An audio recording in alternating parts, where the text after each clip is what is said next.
spraševali, iz strahu pred Judi zaklenjena, je prišel Jezus, stopil mednje in jim rekel, mir vam bodi. In ko je to rekel, jim je ukazal roke in stran. Učenci so se razveselili, ko so videli Gospoda.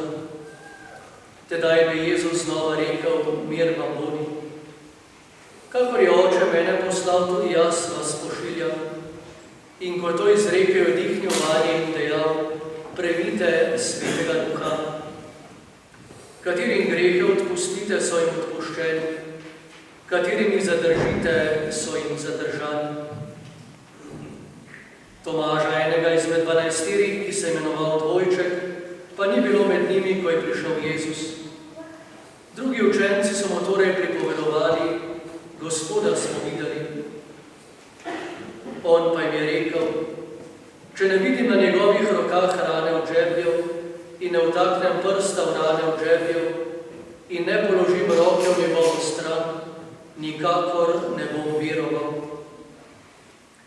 Čez 8 dni so bili njegovi učenci spet notri in doma z njim. Jezus je prišel pri zaprtih vratih, stopil mednje in jim rekel, mir vam bodi. Potem je rekel Tomažu, položi svoj prst sem in poglej moje roke.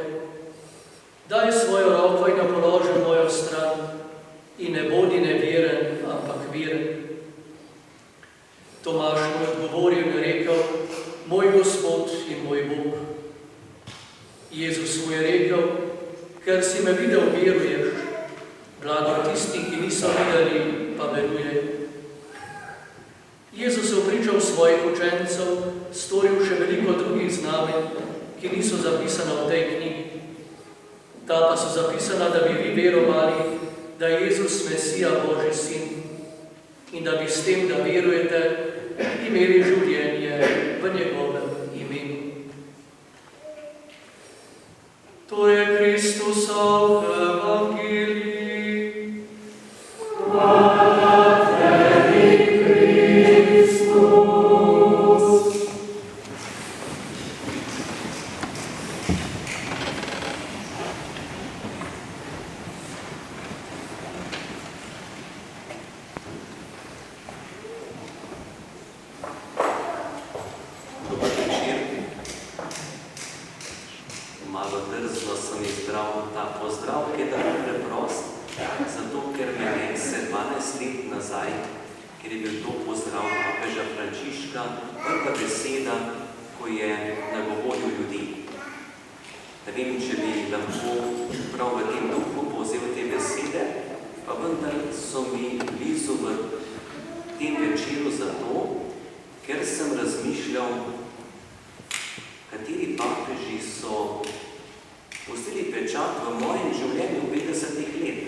žalost je nekaj zelo človeškega. Pojavi se takrat, kadar človek v sebi nosi nek odnos do bližnjega, ljubezen, čutenje. Takrat je žalost.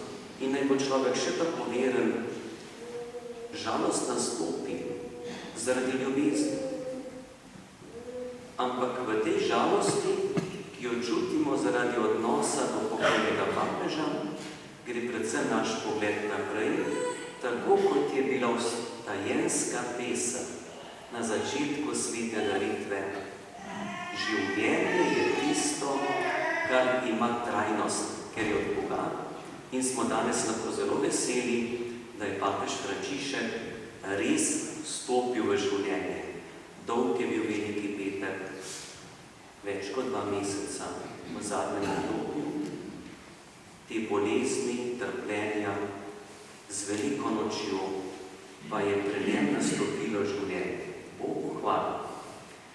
In ko spremljamo današnji utrip dneva, pa tudi praznovanje v hvaležnosti za 50 let življenja in o Božji besedi, ki smo jo slišali, sem danes razmišljal o 2 apostolih, o prvem papežu, svetemu Petru, potem pa o svetem Tomažu, ki je prav v tem evangeliju danes tako močno začrtan.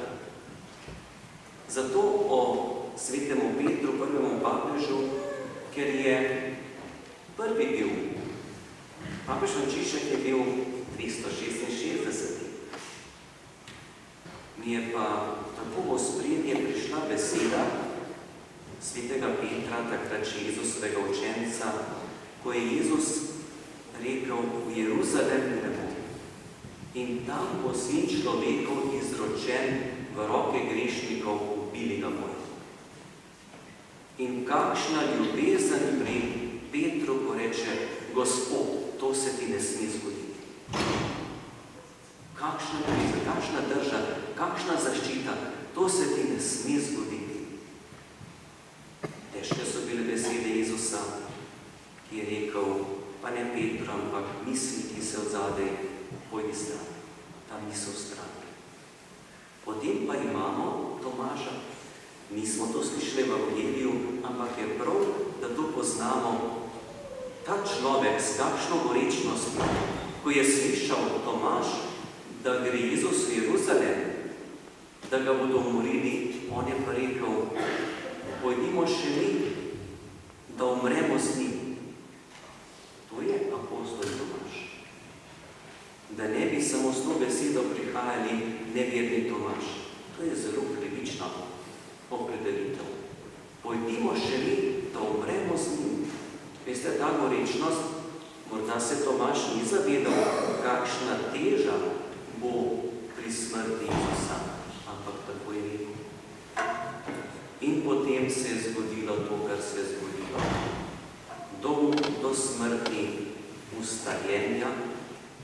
In tukaj se pokaže, poleg gorečnosti, to trdnost Tomaža, ta apostol pa res stoji na zemlji. Ta je pa res tukaj stvaren, jasen, ni v nekih oblakih, spodobah, lepih besedah, dejanja so važna. In ko je apostol Tomaž slišal, grob je prazen. Ni šel grob. Kaj bo kje hodil? Tam ni nič, grob je prazen. Je pa šel. Ni šel samo apostol Janez in Peter, on da sta šla gledati. Tudi Tomaž je šel takoj ven. In kako je začelo pravi, da je iskal Jezusovo telo. Apostol Tomaž je jasen, stvaren, kje je Jezusovo telo. Če ga ni v grobu, je nekje drugod. In je iskal Jezusovo telo. To je največ, kar je lahko čutil, kar je lahko doživljal ali pa dobil. In Jezusovo telo ni iskal v grobu. To življenje je prazno. In ga je iskal drugod. In to iskanje je bilo neuspešno. Ves dan. In razočaranje še v tem, ko so mu potem rekli drugi apostoli, Gospoda smo videli. Ne, da se je prikazal, ta beseda ni ta prava. Obiskal jih je. Jezus je obiskal apostole. Tomaža pa ne. Tomaža ni obiskal. Tomaž ga je iskal. In potem je preteklo teden dni. Ko pa je obiskal ostali Gospod tudi Tomaža. In v tej gorečnosti, v tej jasnosti, Tomaž spregovori te besede, moj Gospod in moj Bog. Takrat je pa vse iskanje, hrepenenje, vsa vprašanja so se postavila trdno na tla s pogledom v nebo. In na tak način vidim tudi pokojnega papeža Frančiška trdno na tleh s pogledom v nebo. In ta trdnost na tleh se je prepoznala v njegovi dobroti, v njegovi spontanosti, v njegovi besedi, v njegovem pogledu človeka, ki ga je pozdravil, v njegovi veri. Danes sem slišal, kar me malo presenetilo, da številna pisma, ki jih je dobival, da je on sam na nje odgovarjal.